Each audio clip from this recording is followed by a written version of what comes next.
Hi, everyone. I'm Amanda Mackenzie. I'm the CEO of the Climate Council. So thank you so much for joining. I know people are sort of jumping on right now, but we'll get started because it's 6 o'clock. And what I'll do first is just to acknowledge the traditional custodians of the land that we're all meeting on today. And for me, that's the Wurundjeri people of the Kulin Nation. And I want to pay my respects to elders past and present and acknowledge that this land was never ceded and this always was and always will be Aboriginal land. I also wanted to acknowledge the role that First Nations people around Australia and around the world, the leadership of First Nations people in responding to the climate crisis. So I invite you as you join the chat to acknowledge the land that you're meeting us on tonight in the chat. And I also thought it would be worth just acknowledging as we sort of get started in this as well that I think many people who care about climate change, care about democracy, care about the rule of law have been very disturbed over the last week, showing seeing Trump be elected. He is obviously a climate denialist. He's a cheerleader of oil and gas industry, and he will now be president of the United States again in the new year. So I think if you've seen my email correspondence on this, I wrote to everyone on the Climate Council's list, telling them the story I had, which was sort of wake up in the morning and feeling really awful about it, but then having a chat to my mum, who's always sort of sage wisdom for me. And she said that what I need to do is to stay strong and keep going. And I've really taken that to heart over the last, I suppose it's less than a week, isn't it?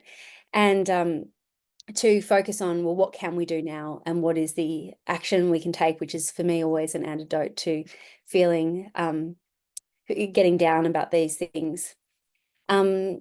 So I suppose that takes me to just kind of what is the context that we're in and why are we doing the webinar, which is, although that we can't get around the fact that Trump's policies are, of course, the setback for climate action, there is a whole lot that it will continue to happen right around the world that will push further action. The clean energy juggernaut is very much happening, and our speakers will touch on that today. But we also wanted to really explore today the issue of misinformation. Obviously, Trump has used that to great effect in the United States, both in the previous term and now in this election campaign. And unfortunately, lies helped Trump swing the election, from baseless claims about immigrants to conspiracies about scientists creating hurricanes to a whole range of different things. And I don't need to reiterate them for you. I'm sure you're very aware of it. So we're really concerned about what that means for the Australian context, and I know you will be too. So what we wanted to do today was bring people together that can really give us some thoughts about how we can combat misinformation in the Australian context, and what are going to be the big issues around misinformation for this election. So after the session, I hope you're feeling equipped to spot misinformation around climate, and that when you come across it, you sort of know what to do, but also that you've got a good sense of how the Climate Council is going to be operating in this electoral context, because our role has always been to do myth busting, to be able to tell the story of the truth where we see it. And elections are always a time in which there's a whole lot of mis and disinformation bandied around. But in the era of AI, in the era of using social media to really, with big resources, people using social media to change hearts and minds, it's one that we need to be very aware of. So I'm joined tonight, and it's a real pleasure, by Dr. Bowen Fung, Senior Research Advisor at the Behaviour Insights team, who's going to share some practical tips and evidence-based tools to help you separate fact from fiction. I'm also joined by our in-house communications star, Dinah Arndt. She's the head of strategic communications here at the Climate Council. She's been with us for many years, and she's a real expert in fighting against mis and disinformation and understanding how to connect with audiences right around Australia and provide Australians with the truth as they head to the polls. So she'll answer some questions in a panel discussion with Bowen later in our program. But first, I wanted to ask Dr. Wesley Morgan, who's a research associate at the Institute of Climate Risk and Response at UNSW, and he's also a Climate Council fellow and has a long history with us, to unpack a little bit of the energy and climate policies from the US president and what this means for global climate change. And just as we get started with Wes's presentation, always as we go through, feel free to jump in and pop in comments and questions in the chat and the question box. And we'd love to try and answer some of those questions as we go through the night tonight. All right, Wes, you can turn on your video and get started. Yeah, hi, Amanda. Good to see you, Wes. Yeah, great to be here. So what I was looking for you was to sort of jump in telling us a little bit about climate policy, and if you can break down what you think the top line implications are for the Trump election in the US. What does it mean for Australia, essentially? Yep. So, like you, Amanda, and like many in our audience, the election of Trump, I took personally as a real shock. Maybe I shouldn't have, but last week on that night, I think it was Wednesday, I slept very badly. Like a lot of people, I felt it viscerally that this was something that was a real challenge. But then I thought of all of the reasons why this is not in any way, it might prove to be a dent, but will no way slow global momentum towards climate action. And I wanted to really share like the reasons why that's the case. Uh, Trump, the United States, well, the world has changed an awful lot since Trump last came to power in 2016, right? That was just after the Paris Agreement had been agreed upon. And now, 8 years later, what we have seen is a global mega trend is emerging where investment is shifting away from fossil fuels towards clean energy technologies like wind, solar, storage, batteries, electric vehicles. And now, uh, global investment in clean energy technologies overtook global investment in fossil fuels in 2018 and is this year expected to be roughly double investment in fossil fuels. And so this is a world historic trend that is changing the world economy. And the election of a Republican president in the United States, even one as unpredictable as Trump, a climate change denier like Trump, cannot slow that historic global momentum. And that is reason to take heart, even as shocking as it is. We have a climate change denier in the White House. Mm. Yeah, thanks, Wes. And I think the World Energy Outlook for 2024 concluded that we're entering, they called it an age of electricity powered by clean energy sources like solar and wind. And Wes, you've been quoted as saying that the weight of the world is moving in this direction, as you're rightly saying. Um, uh, Clean energy is accelerating, but what does it mean for Australia? Like we've heard that Australia is now 40% powered by renewable energy. Does the change in the United States shift the dynamic for Australia? Uh, so, you know, it it does not, is the short version, right? So in Australia, we're already at 40% clean energy for our main national electricity grid, and we're on track for 80% by the end of this decade. And what's happened is, the coal-fired power plants in Australia, particularly in the east, are getting old, they're closing down, and they're being replaced with reliable, clean energy from wind, solar, and storage. And they're being replaced with clean energy because it's cheaper. No company's going to build a new coal-fired power plant in Australia. And so Trump's election does not change that. And Mm, and just to zoom back out to that global level for a minute, it won't change the global trend that we'll see in Europe, that we'll see in Asia, that we'll see in China, even in the United States. The Biden administration spent $500 billion or stimulating new investment in clean energy manufacturing in the US. So building electric vehicles, building batteries, partly because the United States was concerned about China's dominance of all of these new clean energy technologies. And mm, a lot of that stimulus through the Inflation Reduction Act under the Biden administration actually went to Republican congressional districts. And we've already seen a number of Republicans saying that they don't want to see those subsidies and tax credits repealed.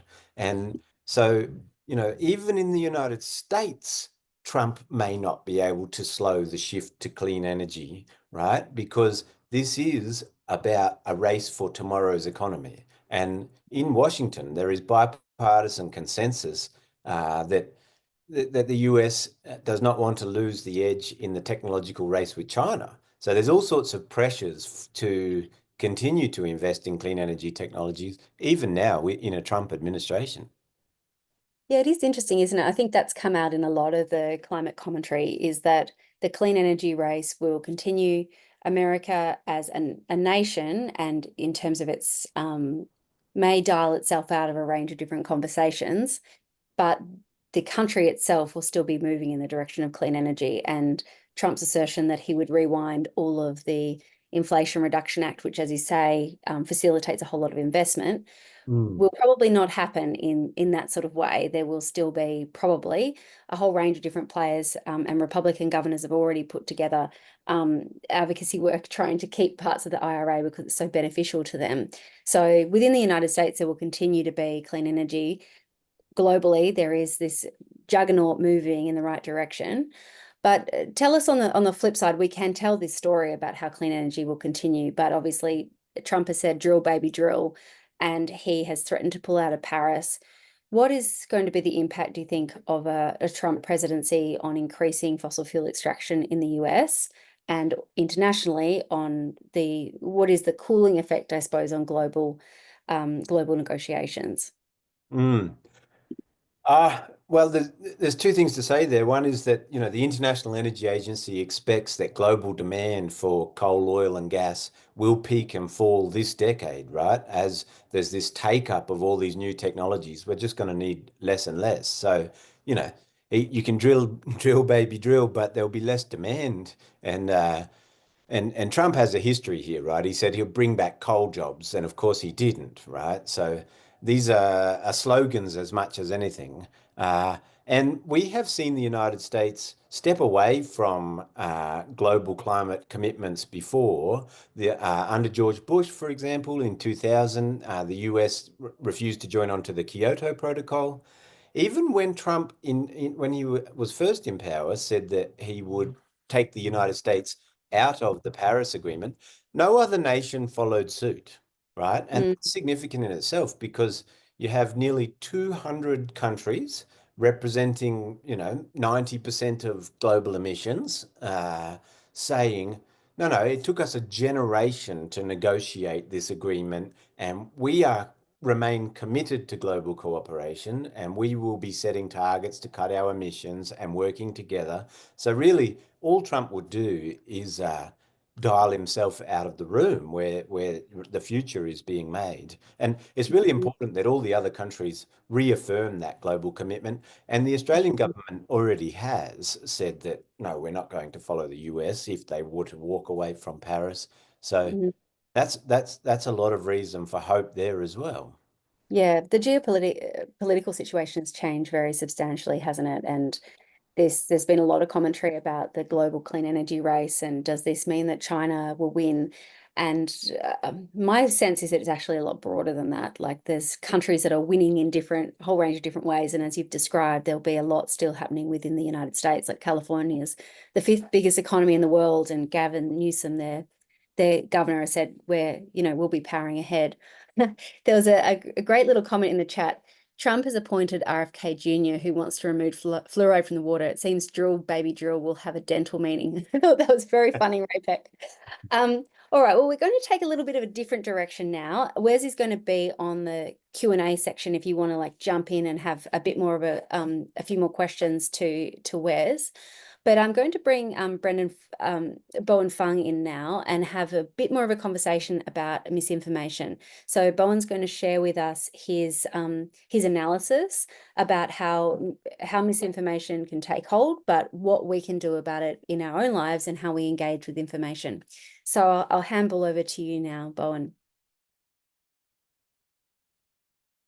That's fantastic. Thank you very much, Amanda. I guess I want to start off by saying initially that I am not actually an expert in misinformation. So the one thing I do know about misinformation is that there isn't really a magic bullet, but hopefully some of the tools and frameworks that I'm going to share with you today, which have been very much heavily inspired by the works of Dr. John Cook at the University of Melbourne mainly, will kind of equip you with some tools that will be helpful in thinking about this. Uh, but I guess the question is then, why am I presenting on misinformation? And the answer is that I've been working kind of in behavioral science for more than a decade now. And there are some really kind of solid insights that we get from behavioral science that can teach us about how, um, I guess, kind of opposing narratives take advantage of people's behavior, their attitudes, and their emotions in order to kind of spread this misinformation. And so the first step, I guess, to inoculating yourself, as well as to kind of helping kind of dispel misinformation that you might see on social media, is really just to understand a lot of these different behavioral biases and just try and make sure that you're always trying to have a critical eye and uh, maintain that kind of integrity when it comes to general media literacy.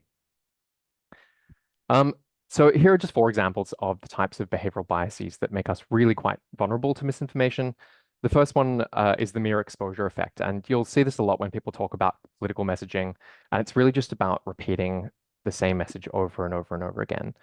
Um, it's not necessarily that the people and citizens are simple, it's just that they've got a lot going on in their lives. There's a lot of information in the world. We're constantly in a battle to try and maintain our attention on the things that matter to us. And really, one of the most effective things to do is just to make sure you're repeating messaging so that that's the thing that gets anchored in people's minds. We've also got messenger effects. So messenger effects have to do essentially with the authority of whoever's communicating. So we have experts, we have CSIRO, we have the World Health Organization that we kind of look up to, we have governments that we see as being an authority. And for some people, it really matters that those authorities can provide really clear messaging when it comes to what the facts actually are.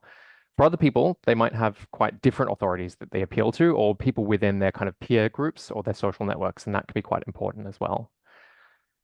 Hot states, this is a really straightforward one. A lot of the narratives and kind of social media hooks you will see online are really trying to play into really kind of capitalize on making us angry, making us scared, or even kind of having kind of humorous little hooks, spreading out kind of memes and things like that.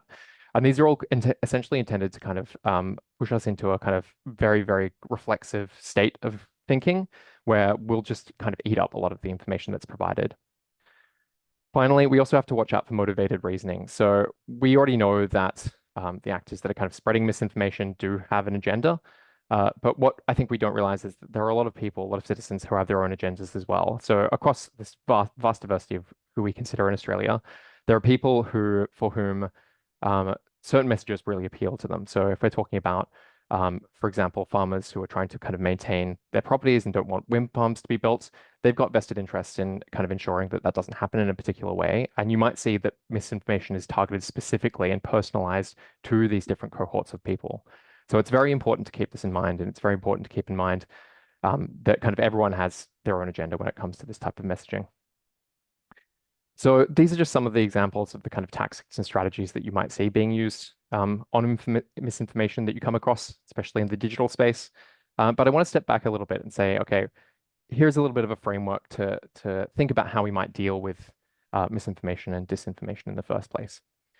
So the first thing we want to do is really kind of decide on a course of action. So if we see some misinformation, do we think that it actually exists already? If we're seeing kind of a social media post on Facebook or somewhere else?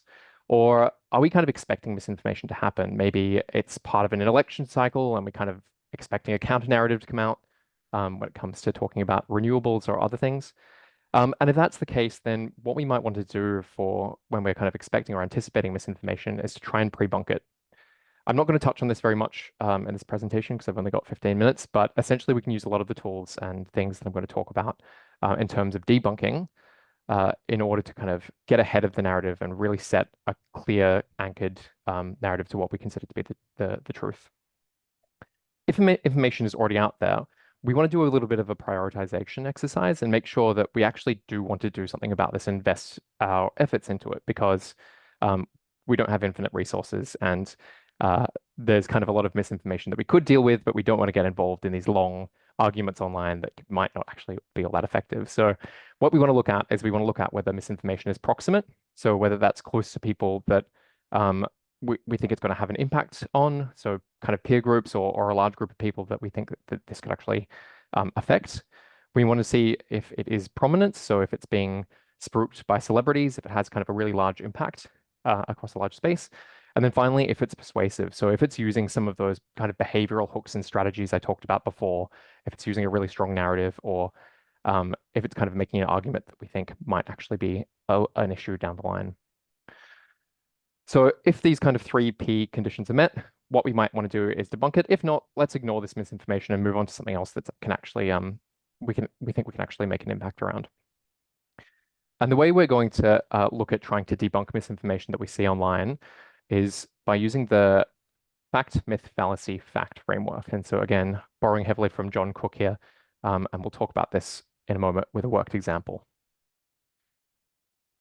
To begin with, though, I just want to kind of give you a three-step kind of context setting for debunking. So what we want to do, as I mentioned before, is only really debunk when we think it's valuable, when we know that misinformation is kind of already out there, it's existing, we think it's potentially harmful, and it has a kind of sticky property where we think it's going to be around for a while and spread potentially from person to person.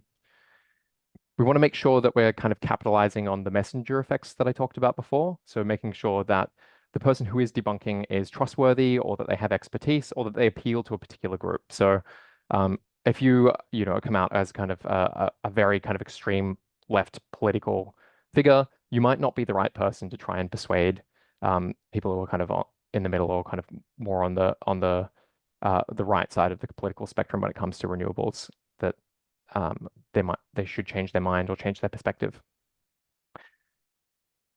Finally, how to debunk. So we're going to talk through a worked example here using this fact, myth, fallacy fact framework. So just a warning, we've got a myth incoming in a couple of seconds. I'm going to show you a couple of example posts that you've probably seen online at the moment, hopefully not too much of it, but I'm sure this will ramp up over the next couple of weeks. The overarching narrative here is that renewables are expensive. So we're seeing this from a lot of different politicians, typically on the right, but some independents, and we're seeing it kind of parroted across social media.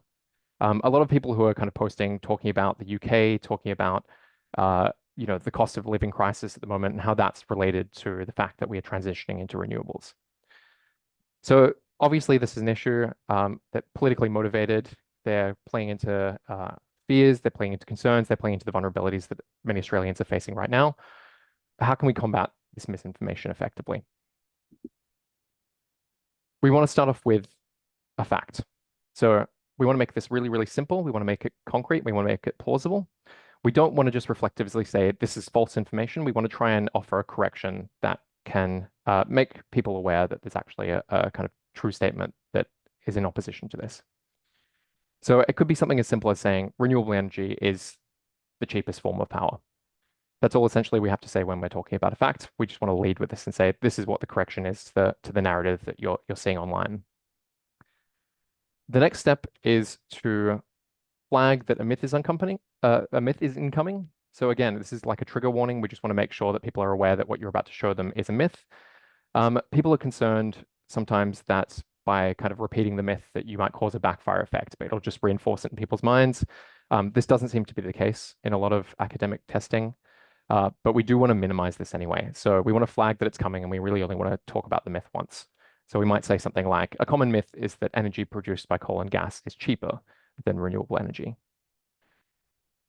What we then want to do is we want to try and unpack this argument or unpack this myth. We want to kind of tear it apart and say, okay, well, what's going on here? What's wrong with the idea that renewable use is increasing costs? What's the misinformation kind of inherent in all of these posts we're looking at? And by doing this, what we're doing is we're trying to kind of point towards the logical fallacies that might be involved in these claims. So we can either look at kind of the empirical claims, like if there's actually any evidence underlying this, or we might try and kind of tease apart the argument itself. And ideally, what this will reinforce is why the correction, the fact that we've offered, is actually the correct kind of accurate fact. So in this case, when we're looking at a lot of these posts that are talking about renewable use being associated with the cost of living crisis, what we're really pointing out is a classic case where correlation is not causation. At the moment, Australia does not actually have a huge amount of renewables in it.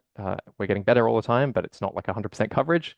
Um, Similar for the UK, there's lots of things going on economically that could be causing costs to rise, and that's not necessarily associated with renewables.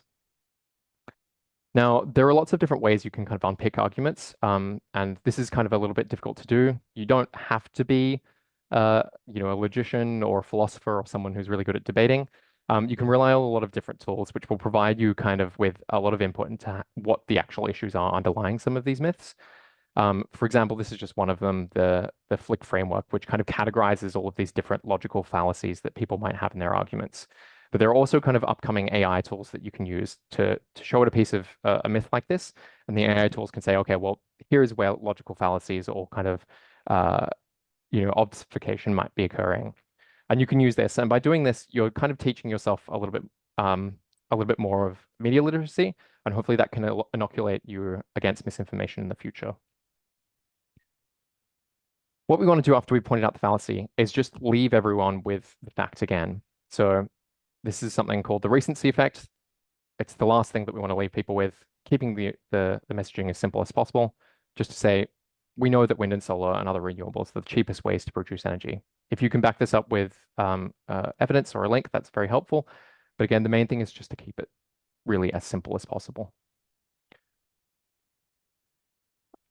So essentially, this is the fact, myth, fallacy, fact framework. It's the thing that you should keep in mind when you're dealing with misinformation. Hopefully, it kind of keeps your head cool and you can kind of work through this when you see this type of misinformation on social media. It can be very helpful in terms of combating it. And that's it for my presentation. Again, if you wanted to get in contact with me, my email and colleagues' email is up on the screen. Always happy to talk about this at a greater length. Thank you, Bob. That was fantastic.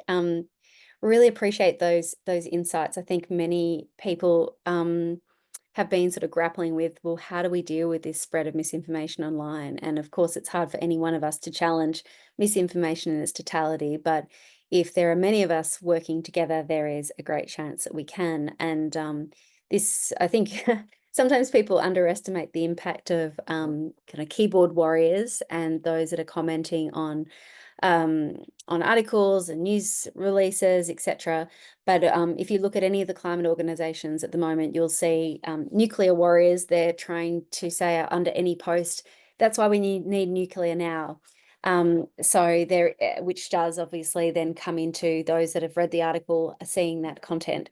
So there are groups of people trying to raise this. I also use some of those techniques quite frequently in the media, as you've detailed, Bowen, talking about and learning from yours and John Cook's work in terms of identifying what the facts are, but minimizing it and providing information. And I love that recency effect. I think that's really important. Like, what do you leave people with as the last thing that they've got in their mind? So the Climate Council, we like to put out barbecue guides before the summer break and the festive season.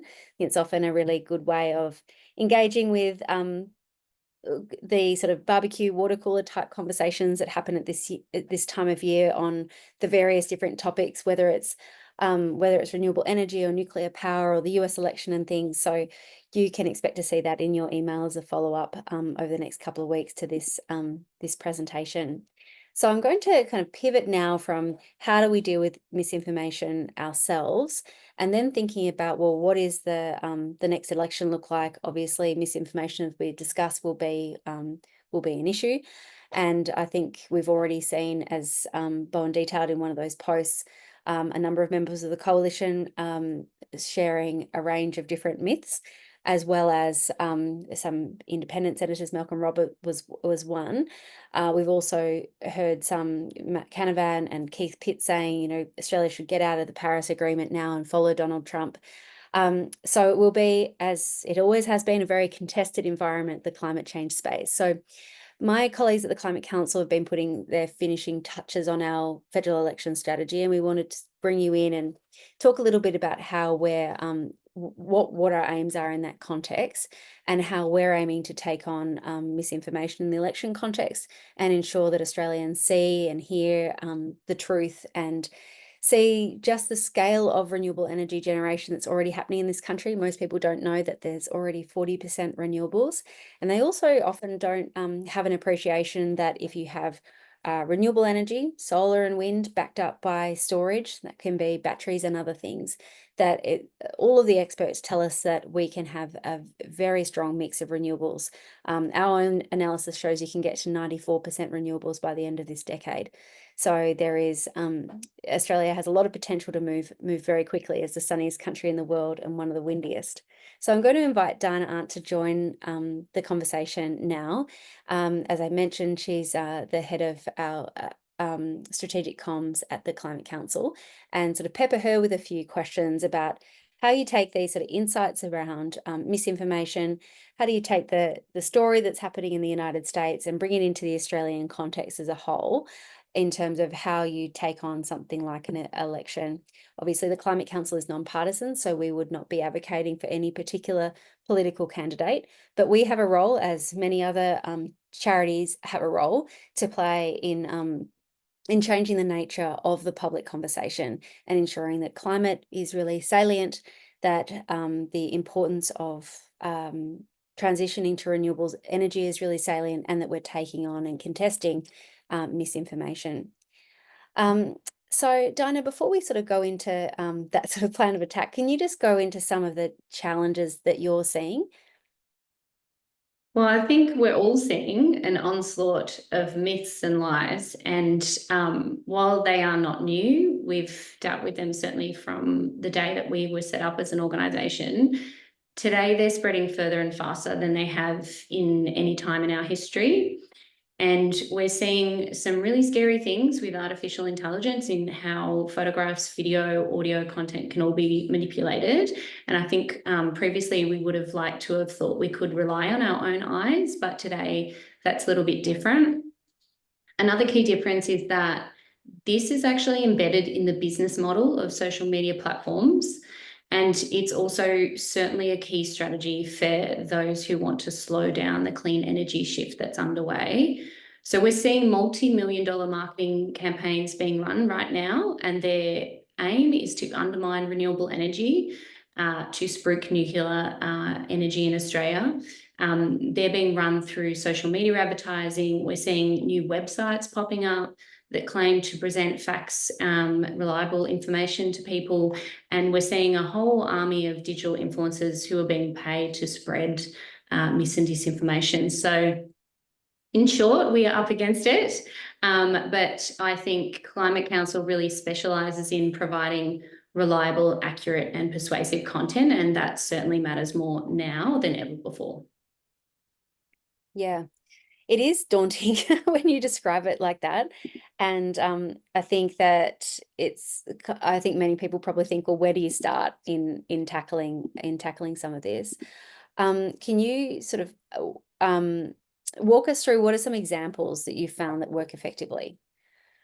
So I wanted to pull out three things that we consistently aim to do throughout our work. The first is getting out in front. And we heard from Bowen that, this idea of pre-bunking, we don't want to wait for a disaster to strike. We don't want to wait for people to be inundated with mis and disinformation. We actually want to get out in front, be proactive and be talking to people about what the situation is, why they're experiencing worse extreme weather, for example. And we've done that ahead of each and every traditional extreme weather season. We get our experts out there, we get them talking in the media, we get them producing content and explainers online. And it means that when extreme weather does hit, people understand, like, okay, this is why I'm experiencing, bushfires and then floods within the space of a few months.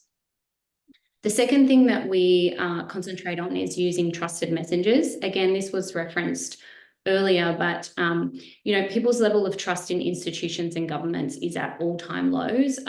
The figures coming out of the US in particular are quite confronting, but this is a global trend and it's happening in all countries, including Australia. It makes sense that we listen to people like ourselves, and a lot of people are relying more and more on family and friends for where they get their news and where they get their information. And that was why we set up the Climate Media Centre 9 years ago. And the idea of the centre is it goes and finds and trains and supports people from all walks of life to speak out in their community, because people need to be hearing from people within their own communities, peers like them. So that might be farmers if they live in agricultural areas, or doctors and nurses if they're worried about the health impacts of climate change. The list goes on. And the third thing that we really try to do is tell our own story. I think when we see something wrong, our first instinct is obviously to correct people. I better go tell them. But so often we can get caught up in giving more and more oxygen, all our energy and all our time in fighting and combating something that actually is a distraction. So we want to concentrate most of our efforts actually on telling our own story. And really in telling that story in ways that are sticky, that are compelling, that are persuasive, because our story is the main thing. Coal is on the way out, so we need this plan for new solar and wind power backed by storage. It's the lowest cost option we have. It means lower electricity prices. It's a safer future for our kids. There's loads of benefits for Australians in going down this path. So I want to concentrate and spend my time on that. Yeah, and surprise, surprise, we really agree on this. But I think it's one of those things that when you it's called the dead cat strategy. They throw in the dead cat to the debate and everyone looks at the dead cat. It's nuclear energy was a little bit like that. It's something, it's only going to cover, less than 15% of the energy needs in sort of the distant future in 2040 plus. It's going to take such a long time to establish. It doesn't solve our current problems, but it's something that everyone's talking about. And I think that it's really critical that climate advocates get back to talking about telling our story, that the climate crisis is here, it's harming people, and that tackling it is the best way to create a safer future for our kids. And that renewable energy has all of these additional benefits. And we're actually quite far down the road. 40% of our country is now powered by renewable. 3.8 million people have solar on their roofs. Like, we've actually been making the transition, and we can prove that it's already in effect. So we just need to keep going down that path. We shouldn't be doing, a 180 and going in another direction. So I think you're totally right, Dinah. And another question that comes through from Greg, he wants to know the Climate Council's plan to get our information to the general public during the pre-election campaign. And wanted to, within this context, there's been a few comments in the chat of various posts being inundated with misinformation or people being anti-renewables. And we are competing in a space where there is a lot of money. We've heard in the news about Advance Australia getting inundated with money to disrupt some of the conversation, to push nuclear agenda, etc. How can we compete when we've got these sort of challenges?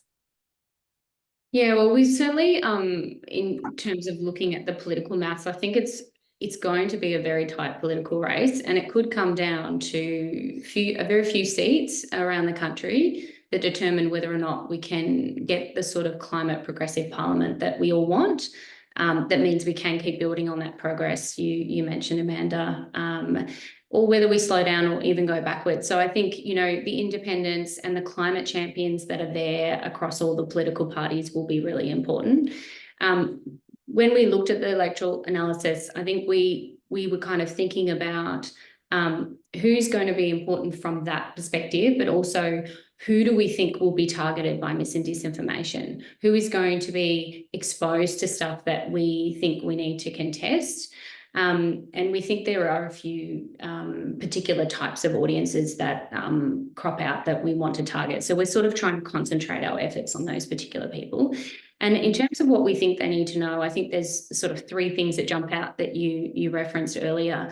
One is around climate pollution harming us and our kids. And it might seem very obvious to the group of us that are here tonight, but we all know that cost of living is, the number one issue across Australia. And similar to when COVID hit, when another issue is competing for attention, it doesn't mean our concern for climate goes away, but it does mean that the attention and oxygen our issue gets in the media, and therefore the sort of pressure that is applied on decision makers might be lessened. So we think it's still really important to remind people that climate change has not gone away. Like, we are all living through a climate crisis right now, and things will get worse, and we have the option throughout this decade to do so much more to avoid an even worse future for ourselves and our children. And what I found striking around the US election is, if you look at an electoral map of Florida, and certainly any Americans on the call would not be surprised to see a Republican red. Like, these are the same communities that are at severe risk of sea level rise and coastal inundation, where the Florida Keys and the coral reefs were really decimated by marine heat waves earlier, the same communities that were battered by Hurricane Milton and Hurricane Helene. Like, they don't actually make the connection. The climate pollution is putting them in harm's way now, and they're voting for the most pro-pollution political party. So I think it's really important that Australians, while most Australians are concerned about climate change, they have that concern because of extreme weather, and we need to keep explaining how it harms them now as well as what's to come. And just an example of that is we did a recent report around airborne, it was titled Airborne Hazard, and that was looking at air pollution and climate pollution, and how the impacts of particularly traffic can have on our own health and well-being, but in particular vulnerable groups like our children. So just finding new and different ways to talk about and make that harm not seem like something that's far away, but this is something that is occurring right now. The second thing is that polluting coal is on the way out. This is a really powerful message for people, and people who aren't as highly climate concerned find this message the most compelling message when it comes to the need to build more solar, wind and storage.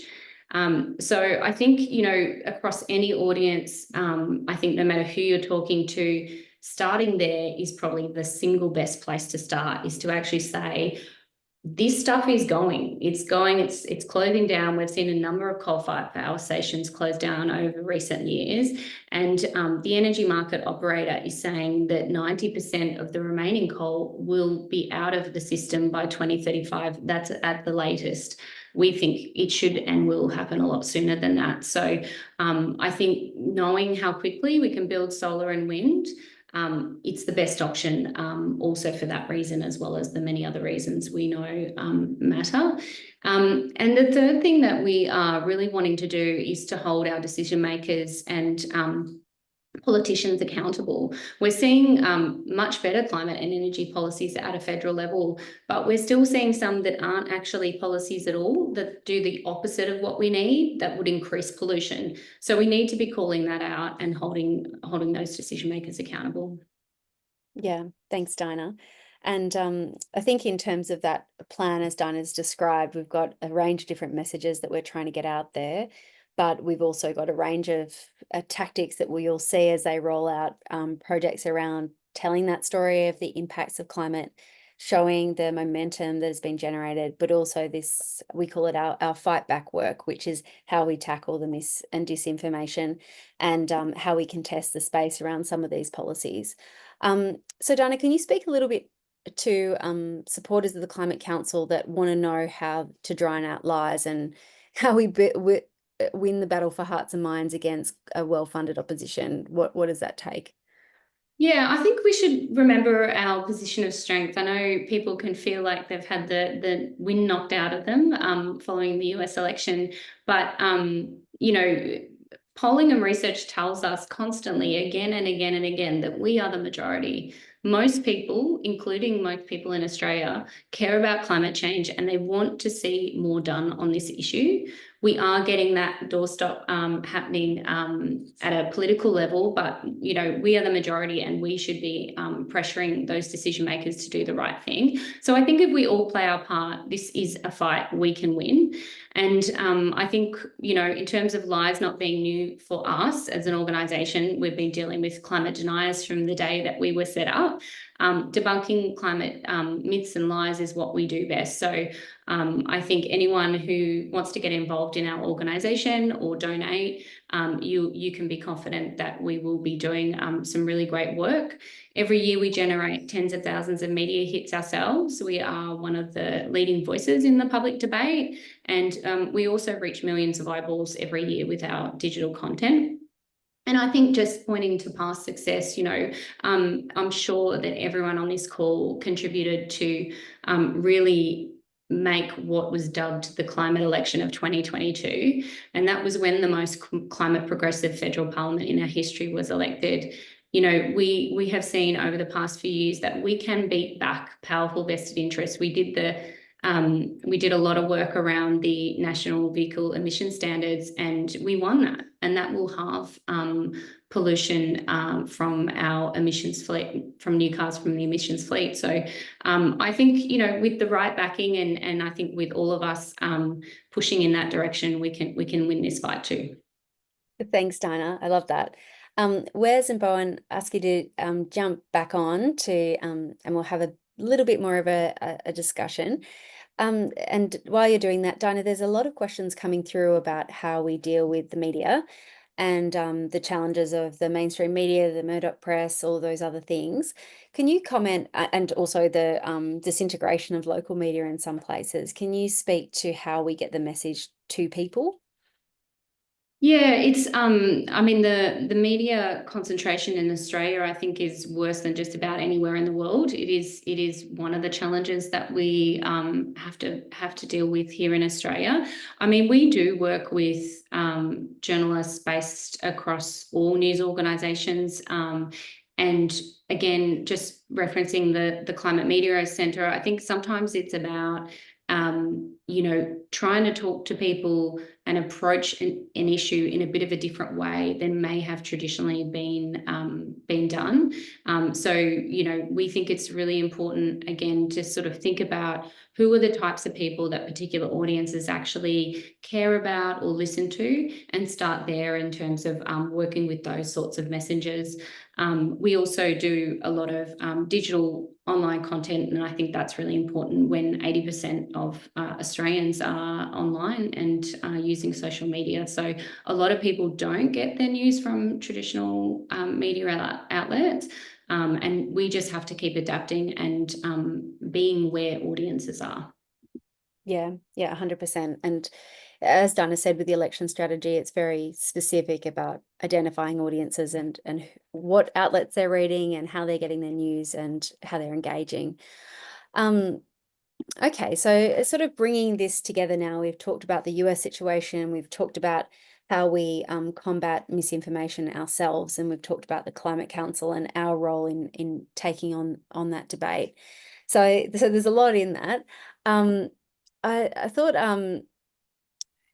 Bowen, I might go to you now. There was a whole range of conspiracy theories around Hurricane Helene, including that the US government through weather agencies had helped to create the hurricane and was controlling the weather, which did take hold. And as Dinah said, it's incredibly important that people understand why extreme weather is getting worse, to help them understand that the climate crisis is here and it's connected to extreme weather.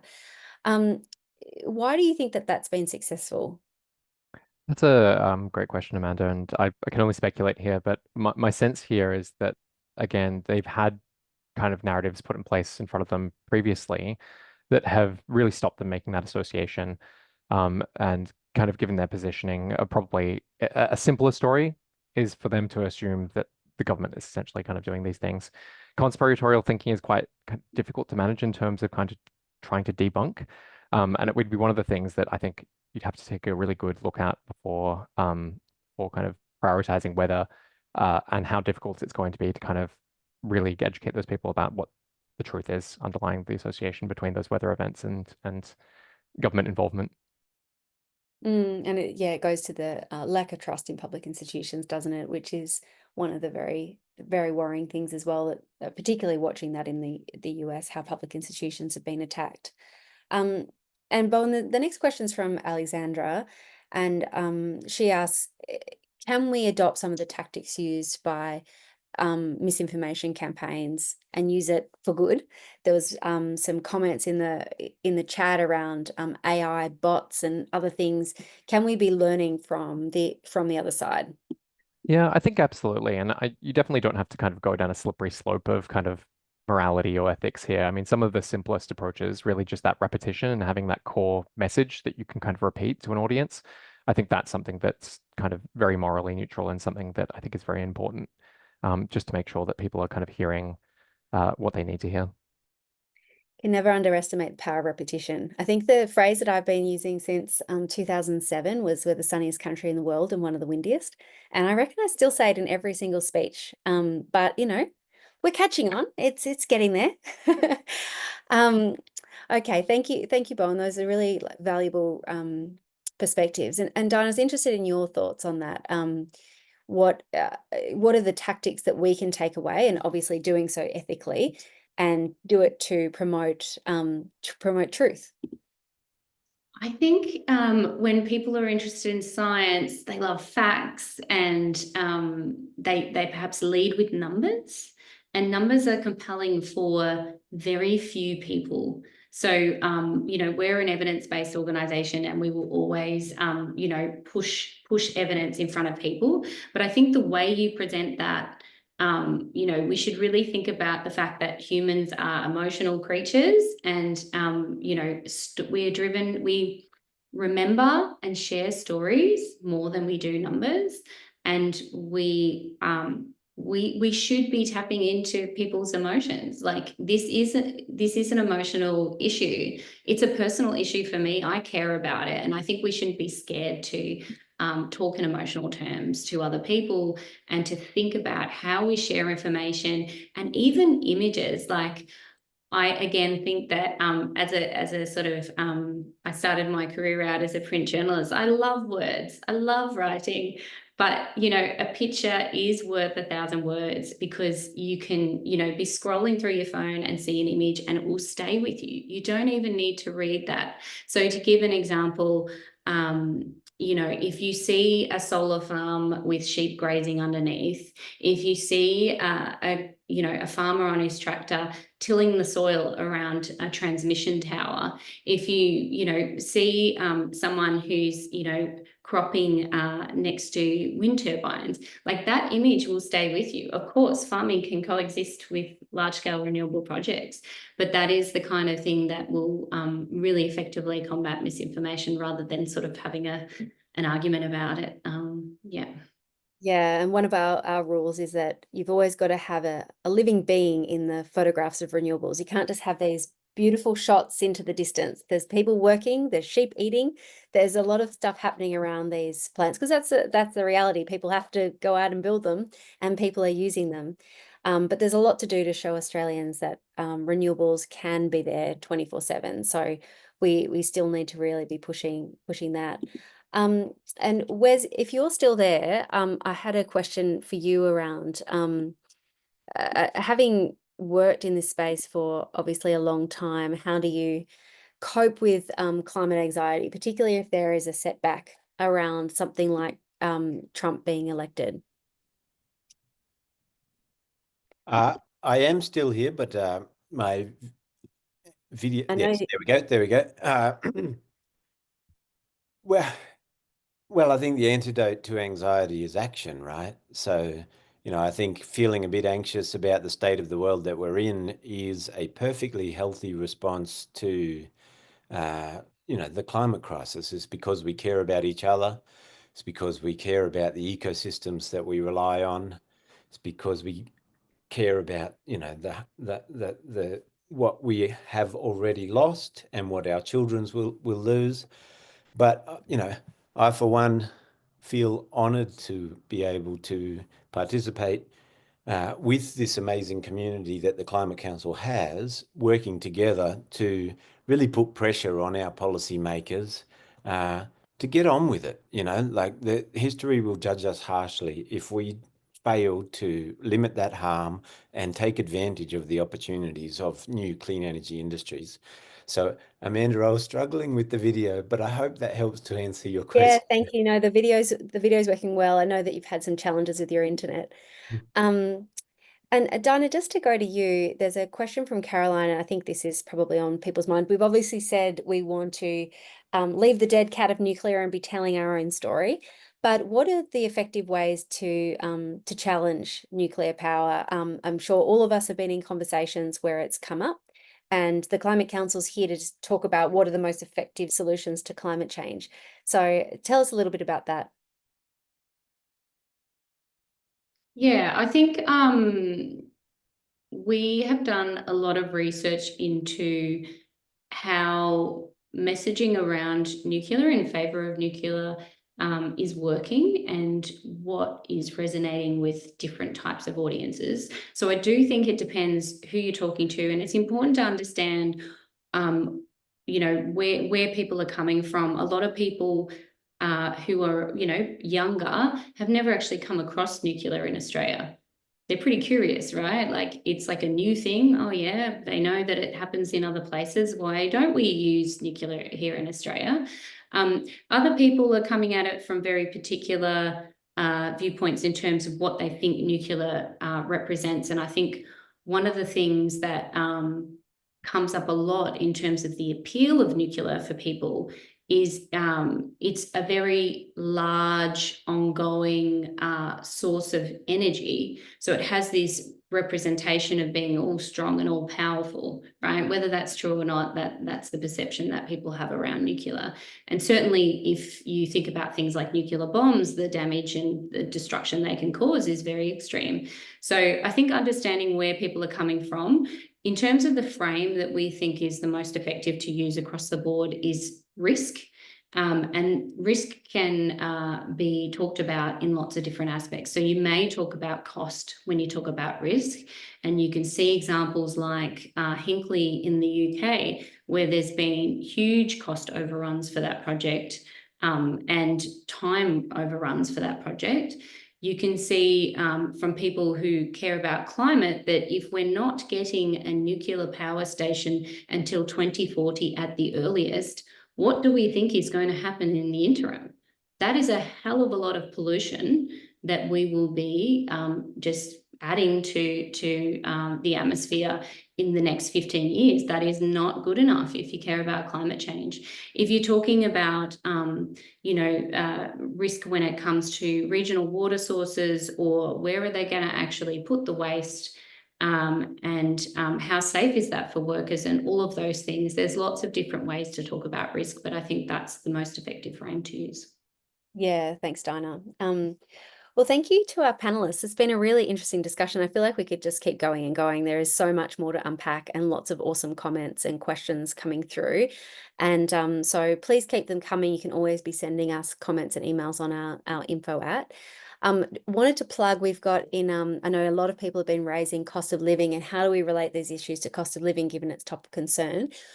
Sneak peek, we have a report on this topic coming out in a couple of days. So you'll see that on your email, and we're hoping to get a good traction online and in the media on that too. So thank you to all our panelists. You've been awesome tonight and given us a lot of food for thought and some practical suggestions.